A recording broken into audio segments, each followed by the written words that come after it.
বিরোধী দলের এমপিরা কিছু কিছু স্থানে কম বরাদ্দ পাচ্ছেন বলে অভিযোগ করেছেন জামায়াত আমির ডাক্তার শফিকুর রহমান। নেত্রকোনায় গণমাধ্যম কর্মীদের কাছে এই অভিযোগ করেন তিনি। উন্নয়নে বৈষম্য করলে তা মেনে নেওয়া হবে না বলেও হুঁশিয়ারি দেন বিরোধী দলীয় নেতা।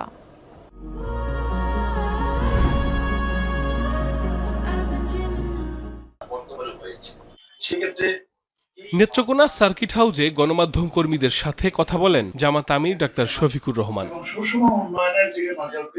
সভায় বিরোধী দলীয় নেতা অভিযোগ করেন, কিছু কিছু স্থানে সরকারি দলের সংসদ সদস্যরা যা বরাদ্দ পাচ্ছেন, বিরোধী দলের এমপিরা তা পাচ্ছেন না। যে সমস্ত এলাকায় বর্তমান সরকারি দলের সংসদ সদস্যরা রয়েছে সেটা কিছু দান দেওয়া হয়েছে,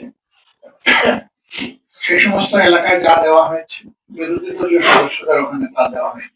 নেত্রকোনা জেলা বৈষম্যের শিকার অভিযোগ করে এটা মেনে নেওয়া হবে না বলেও হুঁশিয়ারি দেন জামায়াত আমির। সরকারি দল ভালো কিছু করলে বিরোধী দল সমর্থন দেবে, কারণ এটি দেশ এবং জাতির স্বার্থে। আর সরকারি দল কোনো ভুল করলে বিরোধী দল ধরে দিবে। যদি ধরিয়ে দেওয়ার এই কাজটি সরকারি দল সহজভাবে না নেয়, তখন বিরোধী দল সংসদের ভিতরে জনগণের হয়ে অবশ্যই প্রয়োজনে বাগের করতেন। পরে পাবলিক হলে রুকন সম্মেলনে যোগ দেন জামায়াত আমির ডাক্তার শফিকুর রহমান। সাইফ আহমেদ, যমুনা নিউজ।